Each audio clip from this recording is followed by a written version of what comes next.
জাতীয় রাজনীতিতে তার ভূমিকা আছে। কেন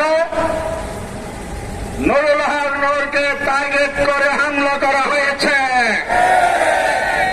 এর জবাব কি সরকার দিতে পারবে? যারা দায়িত্বে নিয়োজিত ছিলেন, কিছু কিছু তথ্য আমরা পেয়েছি। আপনাদের আমলনামা জনগণের কাছে আছে। বাংলাদেশে আর আমরা দেখতে পাই তাদের সহযোগীরা নির্বাচন কমিশনের সাথে খোসালাপ করে, নিন্দা জানায়, ধিক্কার জানায়। তারা আবার দলীয় কার্যালয়ে বসে বিভ্রান্তিমূলক সাংবাদিক সম্মেলন করে।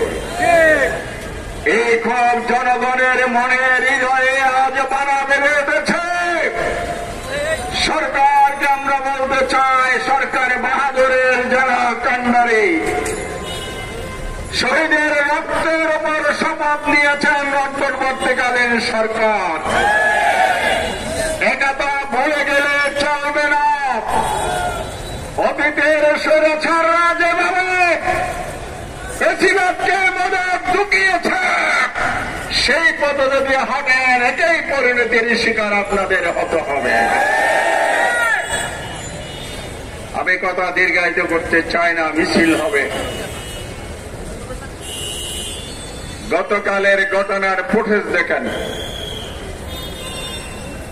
নুরুল হক নূর ডাকসু বিবি, দলের প্রধান, দেশের সর্বোচ্চ